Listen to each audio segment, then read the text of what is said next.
Step back ang ginawa ni Luka, pinanis lang ang gwardiya ng Pelicans mga idol. Napasigaw na nga lang si Austin Reeves sa ginawa ni Luka Doncic. Well mga idol, tignan nyo mabuti yung isa pa dito sa ginawa ni Luka, no?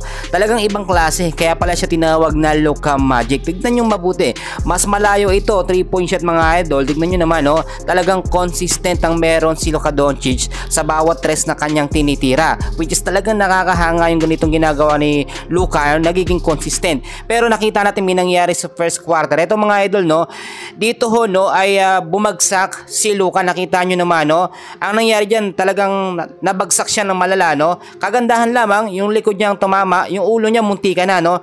Tignan nyo mabuti mga idol, napahawak si Luka sa kanyang ulo at kinabahan nga po yung mga fans ng Lakers dahil nakala napasama si Luka or nabanog yung ulo, which is delikado yan. Pero nakita nyo walang nangyari, no, hindi umepekto yung pagkakabanog ni Luka doon nga po sa first quarter. So simulan na natin dito mga idol. Ito nga po yung ginapit na starting 5 na lineup itong si JJ Redick, which is hindi pa rin available, no. Itong si Rui Hachimura at Austin Reeves. Nasa starting 5 Dorian Finney-Smith, LeBron James, Jackson Hayes, Gabe Vincent at Luka Doncic. Well, kung titignan nyo mga kaibigan, nung first quarter napakainit po agad talaga ng laban at nakita naman natin, no, unang puntos na punta sa Pelicans, no, nagkaroon agad ng turnover kay aga-aga, no, nakuha yung bola kay Luka. Pero nakita nyo naman yung ginawa ni Luka Doncic mga kaibigan, biglang bawi naman, no. Ang ganda, intense and crucial at muntik pang mapasama si Luka doon nga po sa first quarter, pero parang walang nangyari, no, talagang nagpakitang gilas.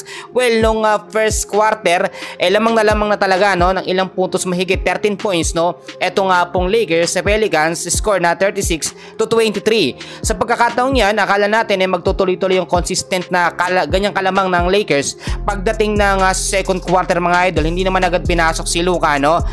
Bago pa matapos, so ilang minuto pa yon, no, tumabla sa 43-43 doon nga po sa second quarter yung score nga po ng Lakers at ng Pelicans. Ang nangyari, ang dami po mga errors ng Lakers at mga turnover. Pero nung binalik si Luka mga idol, ilang minuto bago matapos yung second quarter, no, grabe, boom, talagang bumawit na kahabol ng Lakers at naiangat na naman nila ang kalamangan sa 10, no. Nakita nyo sa halftime o sa first half ng game, 69-59, 10 ang kalamangan nyo ng Lakers. At kung titignan nyo sa mga puntos, grabe mga idol, no, ito ngayon lang to talaga. Etong si Jackson Hayes nabigyan agad ng 17 minutes, merong 8 rebounds, merong 19 points. Luka Doncic mga idol, highest points, grabe talaga, no. Sunod-sunod ba naman yung 3-point shot niya, 19 minutes of playing time, merong 5 rebounds, 9 assists at 20 points mga idol. LeBron James, grabe. Eto, lumagpas na ng 50,000 points si LeBron mga idol, which is meron siyang 16 minutes of playing time, merong 4 rebounds, 5 assists at 12 points, no. Gabe Vincent, so far walang puntos pero may 16 minutes of playing time, may isang assist. Etong si Dorian Finney-Smith, merong 15 minutes of playing time, 3 rebounds at 5 puntos. Ang sinasabi ko sa inyo mga idol, tuloy-tuloy yung consistency ngayon na meron nga po sa Lakers kapag nandyan si Luka Doncic. Ang ganda ng pinakita so far ng Lakers at hindi talaga natin na akalain na ganun ang mangyayari. Alam nyo mga kaibigan, kahit po nasa lower sa standings etong Pelicans, hindi pinapabayaan ng Lakers ang kanilang depensa, no. Ang sinasabi ng iba, hindi daw gagamitin yung mga superstar player o si LeBron o kaya naman etong si Luka Doncic pagpapahingayin dahil hindi naman daw malakas na team etong Pelicans. Pero nakita nyo naman, full force po agad ang Los Angeles Lakers, no.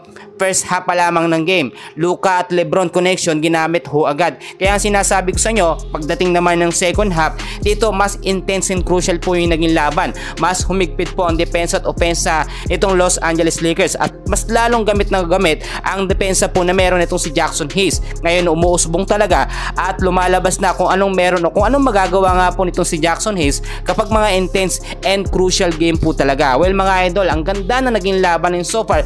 Yung chance po ng Lakers ngayon, no, na makapasok sa playoffs ay talagang masasabi natin nasa 100% chance nila, no, dahil nga nasa top teams na sila. Well, congrats din kay LeBron, which is lumagpas na ho siya, no, sa 50,000 points, no. Tinalo niya pa yung mga nauna nakakagawa ng mga record, no. Highest record din naman na nagawa ni LeBron mga kaibigan, which is 50,000 points so far. Siya ang may pinakamataas na puntos dito nga po sa NBA.